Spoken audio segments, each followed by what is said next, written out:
سلام بینندگان گرامی، این برنامه تالار آینه ها از موضوع صحبت امروزه ما تطبیق قانون جمهوری تاجیکستان درباره تنظیم عنعنه و جشن و مراسم. مهمانان عزیز تشکر که آمدید، خوش آمدید. بسیار می‌خواستیم امروز سمت صحبت خود را بخشیده باشیم با واخوری و صحبت های شما با شهروندان. البته همایش‌ها، صحبت‌ها، کنفرانس‌ها، سمینارها خیلی زیاد دایر می‌شوند و محصول همین صحبت‌ها چگونه باشد در همین واخوری‌هایی که هست. اکثر مردم از چی میخوام بسیارتر بپرسند؟ چی نفهمی و میون مردم هست هنوزم؟ بله، سلامت باشید. در حقیقت دوام زیاده از 12 سال عمل قانون جمهوری تاجیکستان درباره تنظیم عنعنه و جشن و مراسم در جمهوری تاجیکستان خیلی ملاقات و چورابینی ها از جانب مقامات وکالتدار، یعنی کمیته دین تنظیم عنعنه و جشن و مراسم نزد حکومت جمهوری تاجیکستان، همزمان کمیسیه های دائمی تنظیم عنعنه و جشن و مراسم در شهرک و ناحیه ها بسیار برگزار گردید و بسیار گفته ها هم وابسته به ماهیت قانون مذکور گفته شدن، بسیار مسئله هم بررسی گردیدن، ولی متاسفانه هنوز هم با وجود اینقدر چاره‌بینی هایی که از جانب مقامات وکالتدار برگزار می‌گردد، هنوز هم بعضی پهلوهای قانون برای بعضی قشرهای جامعه هنوز هم نامفهوم یا که نافهم هنوز هم باقی میماند و این رو من از آن میبینم که شاید از کم معرفتی یعنی اون بعضی قشرهای جامعه شاید باشد، شاید از بی‌حوصلگی همون شهروندان باشد که تنها وقتی که معرکه خود رو برگزار کردن می شود رو می آورد به کمیسی‌های جمعیتی یا کمیسی‌های دائمی برای برگزار کردن و مسئولین کمیسی‌های دائمی برای برگزار نمودن معرکه و مراسم خود. بیشتر انمون طرز برگزاری جشن معرکه و روند به قیدگیری معرکه‌های خود از جمله توی دامادی عروسی در دفتر ثبت جشن و مراسمی که در مقامات اجرای حاکمیتی در نزد کمیسیه‌های مقامات اجرای حاکمیتی کمیسیون دائمی تنظیم عنعنه و جشن و مراسم حکومت اجرای شهر ها عمل میکند پرسان میشوند. همچنین از تعداد، یعنی که چقدر تعداد ما حق اجازه داریم که در مراسم معرکه‌های خود شهروندان رو دعوت کنیم. گذشته از این بیشتر شهروندان انمون مراسم عزاداری خود را که سالیان زیاد خرافاتی شده بودن متاسفانه هنوز هم در مفکوره بعضی شهروندان باقی ماندن. انمون بگه جمعگی در بعضی منطقه و از جمله 40 سال رو هنوز هم بعضی شهروندان ماهیت تغییر علاوه هایی که در قانون بعد 27 آگوست سال 2017 با قانون مذکور وارد شد هنوز هم درک نکردن و فکر میکنن که همون سه مراسم عزاداری که قانون مذکور اجازه داده است، یعنی تنها بدون طعام برپا کردنشون رو هنوز هم بعضی قشرهای جامعه فکر میکنن که در این مراسم عزاداری باز هم یعنی دادن طعام اجازه است. ثبت معرکه در دفتر قید مثلا در کمیسیه های تنظیم عنعنه و جشن و مراسم ها هنوزم بین مردم یک نفهمی هست. مثلا گرفتن معلومات نامه چرا هنوزم در بعضی موارد ها مثلا همون شخصانی مسئول از همین مسئولیت خود سوء استفاده میکنند، مردم رو تا یک اندازه مثلا به گمراهی میبرند. یعنی که اگر دغل‌تر کرده گوییم دادن مبلغ اینجا مثلا به وقوع میپیوندد. در حقیقتا هم دادن توصیه نامه ما اجازت نامه نمیگوییم بلکه میگیم توصیه نامه به اون خاطر در قانون قید شده است که تا آنکه شهروندان رو همون مسئول تنظیم عنعنه و جشن و مراسم یک بار دیگر عاید مضمون و محتوای قانون بفهماند. هدف اساسی گرفتن توصیه نامه با اطمینان کامل گفته می توانیم که در آن این ایکاس می‌یابد که یک بار دیگر مسئول ساحه با همون شهروند هم صحبت شود و مضمون و محتوای قانون رو بفهماند تا شهروند به قانون شکنی دست نزند. از طرف دیگر توصیه نامه دادن رو در قانون قید کردن به آن خاطر که تا معرکه های خرسندی شهروندان و مراسم عزاداری شهروندان به قید گرفته شود و ما دانیم که در یک سال چقدر مراسم عزاداری و چند معرکه خرسنده یعنی که عائله دار شوی و دامادی و عروسی در کشور ما برپا می‌گردد.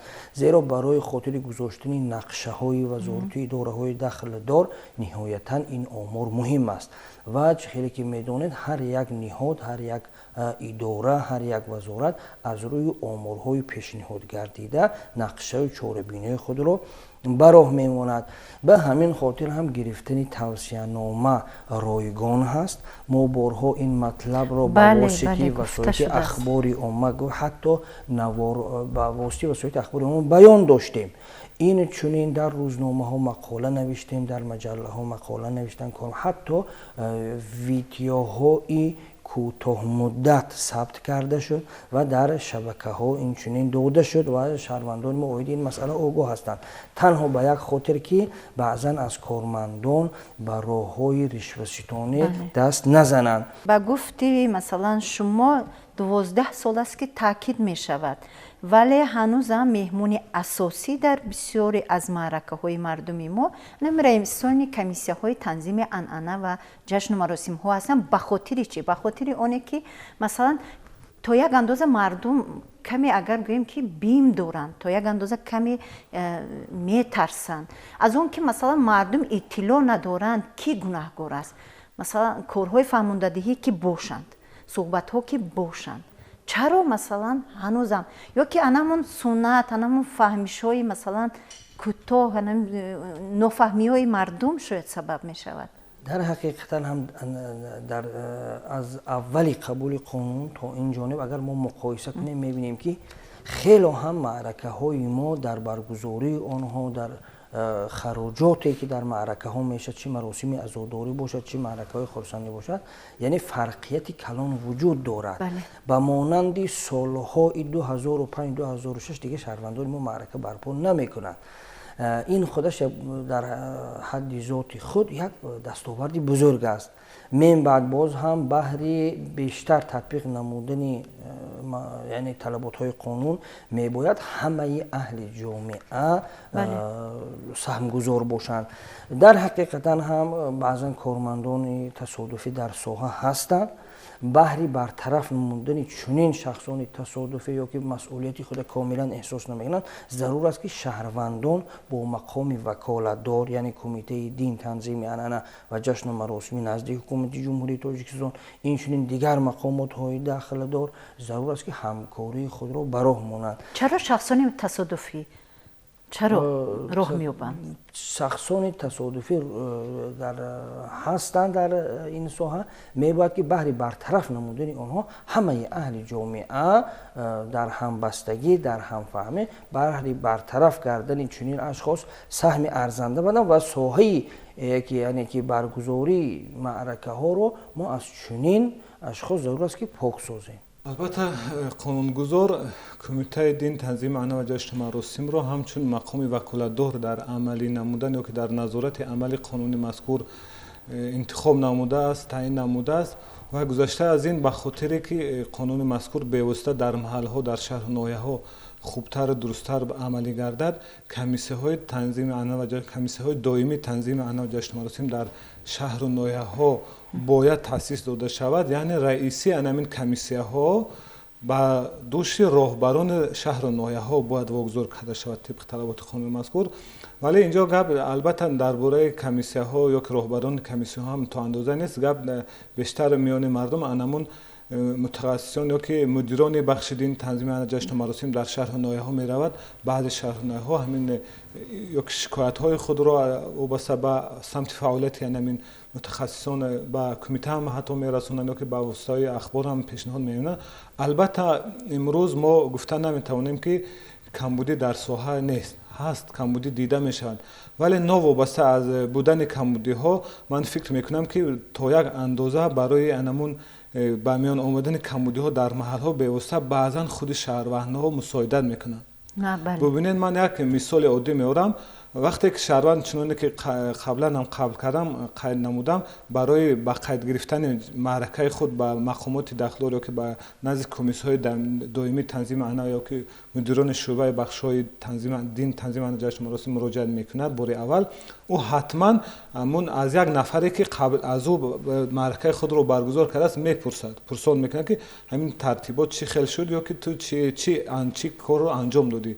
بعضا متاسفانه شهروندانی که هنگام با قیدگیری خود شاید یگان مبلغ‌های برای بخیرگیری یا که برای گرفتن توصیه‌نامه به انمو مدیران بخش میدهند مصلحت میدن ناآگاهانه مصلحت‌های نادرست میتن که همین قدر مبلغ تو برده ته تمام کاری تو به انجام میرسد با آسونی دیگر تو یگان مشکلات نمیشه متاسفانه انامین صحبت‌های گوشکی یا که مصلحت‌های شفاهی بعضی شهروندان مساعدت میکند که همین عمل در بعضی منطقه‌ها یک به شکل یک چیز عنعنه یا که به شکل سلسله ادامه می‌یابد متاسفانه البته کمیته دین تنظیم انانا و جشن و مراسم جهت اصلاح انمی کمبودی‌ها چاره‌های عملی اندیشیدن خصوصا در سال‌های گذشته یا که انمی سال سپری شده 9 ماه سپری شده در ولایت ختلان بعضی نفران مسئولانی که با کمبودی رو دادن از وظیفه آزاد شده از وظیفه ها آزاد کرده شدن همچنین در دیگر منطقه ها نیز آزاد کرده شدن و من فکر میکنم که برای عملی نمود بهتر عملی گشتن قانون مذکور البته معرفت قانون فهمی یا که قانون رعایت خود شهروندان باید بلند برداشته شود. محور اصلی قانون مذکور کی میسته؟ در محور اصلی قانون مذکور با همون انسان یا که شهروند میسته. ببینید اگر شهروندی که قانون مذکور را رعایت میکند حتما به همون بودجه خانواده خود یک فایده میآورد با رعایت کردن طلبات قانون مذکور. گذشته از این همون معرفت معرکه آرای فرهنگ معرکه آرای خود را بلند میبرد. کمیته دین دیگر مقامات صلاحیت دار یگان هوسمند هم نیستند که شهروندان جریمه شوند. همه مقامات ها هوسمندند که عمل قانون مذکور در شهر و ناحیه ها خوبتر براه مونده شود، سطح زندگی مردم بالا شود. البته نقش قانون در بالا رفتن سطح زندگی مردم خیلی نظررس است، ما این رو نادیده گرفتن نمیتوانیم. مشکل هست یک معلومات های عمومی هم خیلی این رو تصدیق مشکل است که خرافات هایی که سالیان زیاد در مفکوره مردم عنعنه به طریق عنعنه وارد شدن اونها رو برطرف کردن یک کمی مشکل است، ولی با وجود این هم از جانب کمیته دین و دیگر مقامات های صلاحیت دار تمام چاره ها اندیشیده می شوند که انمین کمبودی ها زینه به زینه برطرف کرده شوند و این قانون همون نقش اصلی خود یا که رسالت اصلی خود را در جامعه اجرا نماید. مثلا در مورد واخوری صحبت ها که گفتیم صحبت میکنیم، ما طریق رسانه های خبری در اکثر حالت میبینیم که واقعا هم چنین واخوری ها در کارخانه و مؤسسه و وزارت و اداره ها خیلی زیاد در سطح خوب دایر میشوند، در شکل همایش های کلان دایر میشوند با اشتراک واقعا هم متخصصانی سطح وسیع. ولی کمی اگر گوییم که ان همین واخوری ها در محل ها در منطقه ها کمتر است، مثلا غلط نیست. واقعا هم انمین واخوری ها در دهه ها، در محل ها، در منطقه های دوردست زیادتر طلب می شود. چرا مثلا همین گونه رنگ نمیگیرد این صحبت ها؟ در حقیقتا هم اویدی سوال مذکور می توان چنین پاسخ را پیشنهاد نمود. طبق نقشه چاره‌بینی های کمیته دین تنظیم انانا و جشن و مراسم نزد حکومت جمهوری تاجیکستان که از طرف حکومت تصدیق شده است، کارمندان ساحه موافق نقشه چاره‌بینی فعالیت خود به راه میمونند. در ضمن فعالیت هایی که در نقشه به نظر گرفته شده است، این به شهر و ناحیه های دوردست رفتن کارمندان و فهمانیدن مضمون و محتوای قانون به آنها می باشد. این چنین کمیته همچون مقام وکالتدار به زیر ساختارهای خود که شعبه های ولایتی شهر دوشنبه، این چنین بخش های دین تنظیم انانا و جشن و مراسم شهر و ناحیه ها رو تشکیل میدهند، سپارش ها داده است رهبریت و بارها تاکید کردند که عایدی گذرانیدن کارهای فهمانیدهی دوره به دوره و به شکل دائمی در جماعت ها در محله ها با شهروندان دایر گردد. یعنی این بیشتر به دوش کمیسیه های ناحیوی واگذار کرده شده، زیرا نظامنامه کمیسیه های دائمی که در محله ها فعالیت میکنند در جماعت های شهرک و دهات کشور، این چون نظامنامه کمیسیه های جمعیتی که در وزارت و اداره کارخانه ها فعالیت خود به راه میماند، همه از طرف حکومت جمهوری تاجیکستان تصدیق شده هستند. ما هم بسیار میخواستیم که همین واخوری ها در جماعت ها و محل ها از جانب کمیته ҷиддитар назорат шавад, на барои масалан ҳисобот, барои пешниҳоди масалан пур кардани варақҳои ҳисоботӣ, баръакс дар қонуни мазкур омада аст яке аз вазифаи асосии мақоми ваколатдор ва зерсохтори он ин фаҳмонидани мазмуну муҳтавои қонун ба шаҳрвандон аст. инчунин ба чоп расондани маводҳои таълимӣ барои шаҳрвандон ҳаст. инчунин мувофиқи мақсад ба роҳ мондани ҳамкорӣ миёни вазорату идораҳои дахтор ва мақоми ваколатдор мебошад. бо такя ба қонуни ҷумҳурии тоҷикистон дар бораи танзими анъана ва ҷашну маросим ва он масъулиятҳое ки ба кумита вогузор кардагааст, кормандони соҳа фаъолияти худро ба роҳ мемонанд. масъала он аст ки чӣ қадаре ки ҳадафҳои қонун ба шаҳрвандон фаҳмонида шавад, мақсад аз қабули қонун чӣ аст фаҳмонида шавад, боз ҳам ман гумон мекунам қонуншиканиҳо камтар мешаванд ва фаъолияти қонун мувофиқи мақсад ба роҳ монда мешавад. кормандони соҳа чӣ кормандони кумита ва ё зерсохтори онҳо бошад, ҳангоми рейдҳо масъулияти асосии онҳо ошкор кардани камбудиҳо ё ки ошкор кардани қонуншиканиҳо нест. дар мадди аввал фаҳмонидани мазмуну муҳтавои қонун ҳаст, сониян пешгирии қонуншиканӣ ҳаст. барои хотири дарси ибрат шавад ва дар амал татбиқ намудани қонун, он нафароне ки қонуншиканӣ мекунанд нисбати онҳо ошкор карда мешавад, зори дигарон бинанд ки қонун ҳаст, фаъолият ҳаст, кормандони танзим яъне ки кормандони соҳа фаъолият карда истоданд, ба ҳамин хотир ҷаримаҳо мешавад ва барои хотири он ки дигар шаҳрвандон қонуншиканӣ накунанд. албатта дар баробари фаҳмондан, дар баробари ошкор кардану пешгирӣ кардан, ҳамчунин бояд воқеан ҳам тариқи рейдҳо баъди ошкори қонуншиканиҳо то як андоза намун ҷазоҳои қатъӣ, яъне ки тадбирҳои қатъӣ андешида шавад, то миёни аҳолӣ, миёни мардум як эътимод ба амалигардонии қонун бошад. дар тарабхона маъракаҳои худро мегузаронанд. кумита ва бо ҳамроҳии яъне масъулини тарабхонаҳо, ошхонаҳое ки дар он ҷо шаҳрвандони маъракаҳои худро мегузаронанд, корҳои фаҳмондадиҳӣ доимӣ ба роҳ мондааст, зеро ин нуқта боз ҳам баҳри дар амал хуб ба роҳ мондани қонун ва инчунин коҳиш ёфтани сатҳи қонуншиканиҳо мусоидат мекунад. мо борҳо бо кормандони ё ки масъулини тарабхонаҳо, ошхонаҳо суҳбат мекунем ки агар оши наҳор бошад барои то 200 нафар ва инчунин зиёфат бошад барои то 150 ҷой омода кунанд, то он ки ба қонуншиканӣ шаҳрвандон роҳ надиҳанд. ва яке аз масъулиятҳои кормандони тарабхонаҳо, ошхонаҳо ҳамин ҳаст ки мувофиқи талаботи қонун амал кунанд. дар ҳолати роҳ додан ба қонуншиканиҳо албатта онҳо дар назди қонун ҷавоб мегӯянд ва ҷаримаҳо нисбати шахсони ҳуқуқӣ сангинтар аст ки қонунгузор муайян кардааст дар кодекси 481 маъмурии ҷумҳурии тоҷикистон, кодекси ҳуқуқвайронкунии маъмурии ҷумҳурии тоҷикистон. саломат бошед. муҳтарам Назар, ба ҳар сурат маълумотҳои оморӣ гувоҳи онанд ки чунин қонунвайронкуниҳо хеле ва хеле коҳиш ёфтанд.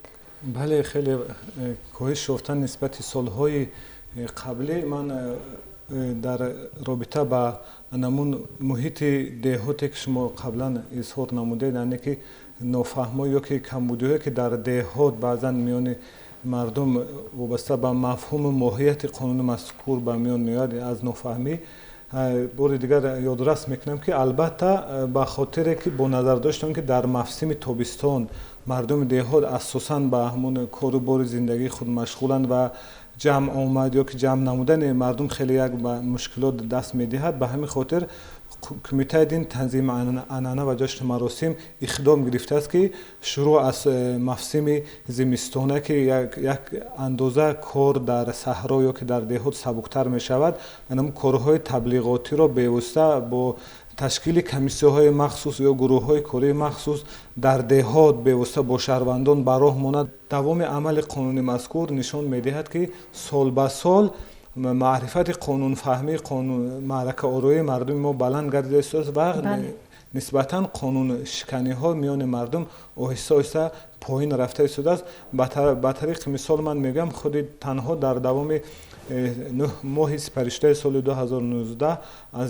ҷониби комиссияҳои доимии танзими анъана ва ҷашну маросим ва дигар мақомоти дахлдоре ки назорати қонун ба зиммаи онҳо гузошта шудааст, 527 قانون شکنی آشکار کرده شده است که نسبت سال گذشته یا که همین دوره سال گذشته تقریبا 67 عدد کمتر می باشد. این مسئله اینجاست که زیاده 77,000 معرکه برگزار گردیده تنها 527 قانون شکنی آشکار شده است. این معنای آن دارد که هدف جریمه بستن شهروندان نیست، هدف آن است که مضمون و محتوای قانون را شهروندان فهمند و منفعت‌های آن را درک نمایند. این چنین در چطوری که شما بیان داشتید که محض برای منفعت شهروندان می باشد، در همین جا این انعکاس می یابد. اگر 77,000 معرکه در سالهای 2005-2006 برگزار می شد، یعنی پیش از قبول قانون، می دیدیم که زیاده از 1 میلیارد سامانه شهروندان ما خراجات می کردند، زیرا یک قطار معرکه ها منع شد، یک قطار معرکه ها محدود گردید. اما آمارها نشان می دهد این معرکه ها، یعنی که 77,000 معرکه که بعد از تغییر الهه هایی که به قانون وارد گردید، مخصوصا در سنه 28 آگوست سال 2017، چقدر مبلغ رو در بر داشت. اینجا ما در دست داریم در برگزاری 77,000 معرکه تنها 323 میلیون سامانه خرج گردیده است. به حساب میانه اگر همین معرکه، همین تعداد معرکه پیش از سال قبول شدن قانون قبول میگردید، حسابها آمارها نشان میدهند که زیاده از 1 میلیارد سامان را تشکیل میدهد. این معنای اون رو دارد که در برگزاری معرکه های ما 5 مراتب خراجات کاهش یافته است. سلامت باشید. با استفاده از همین صحبت میخواستم که یک نقطه دیگر رو از شما بپرسم. مثلا دخالت کارمندان حفظ حقوق در بسیار موارد، خاصه در محل ها دیده می شود که حتی آنها طریق تلفن های موبیلی برای ثبت به معرکه داخل می شوند، ثبت می کنند و مردم را تا یک اندازه تهدید هم می کنند برای مثلا جریمه ستانیدن. حتی بعضا به یگان ترتیب پروتکل مبلغ رو می گیرند. این تو کدام اندازه مثلا در موردی توجهی شما متصدیان همین قانون است؟ ناظران منطقوی که در شهر و نایه ها یا که در منطقه عمل میکنن باید اگر که به خاطر که اگر اعضای خود همون نفر ناظر منطقوی اگر اعضای کمیسیه دائمی یا که کمیسیه جمعیتی همون حدود فعالیت خودش باشد، حتما باید قبل از اون که به معرکه مردم میرود با لباس حربی میرود، باید قبل از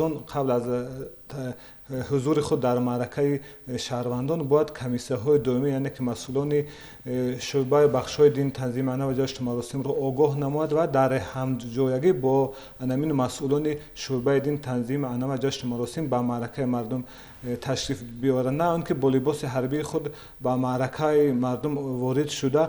برعکس به خاطر که به جایی که قانون شکنی رو پیشگیری کند، یک بعضا متاسفانه ترس و هراس در دل بعضی شهروندان وارد می شود. البته یک معرکه خرسندی شهروند است.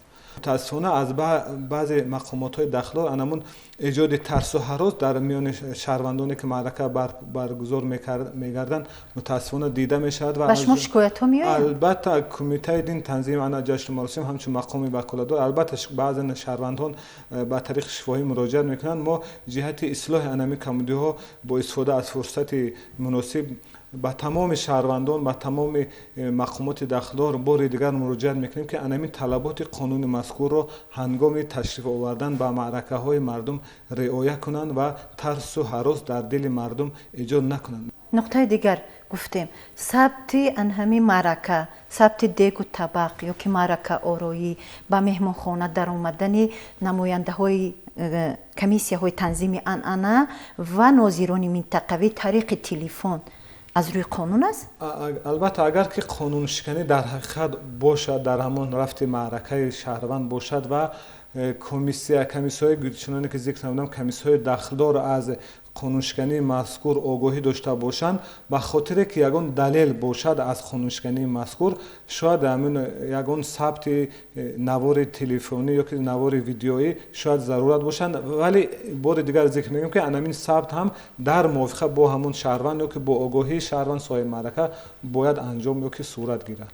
خود زندگی همین به نظام گویا که معنی نداره. بله. تمام سمت‌هاش همین و حتما باید که یک نظام، یک چارچوبه باید باشد، به خاطر که زندگی یا که همون سرشت انسان همین است که اگر نظام نباشد، یک معیار باید باشد، یک معیار نباشد، یک قانونمندی باید باشد. بله. بله. همین است. واقعا هم قانون جمهوری تاجیکستان درباره تنظیم عنعنه و جشن و مراسم که قانونی ملی ما است، یکی از قانون‌های ملی ما است، نشان داد، اثبات کرد که واقعا هم سری وقتی است و طول 12 ساله که این قانون مورد تطبیق قرار گرفته است، مردم هم آگاهی بیشتر از تنظیم عنعنه داشتن، مردم هم بیشتر درک کردن که واقعا هم هدفهای قانون چی است برای یعنی که بهبودی روز و روزگار آنها و پیوسته صحبت ها دایر کردن ما هم به همین مقصد است که مردم دور نروند از قانون، مردم بیشتر آگاه‌تر باشند و امید هم می‌بندیم که از این صحبتی که داشتیم آنها باز یک اطلاع بیشتری برای خود گرفتن. الحال باشه برای صحبت به شما تشکر میگویم. خیر بیننده های عزیز، این برنامه تالار آینه ها بود.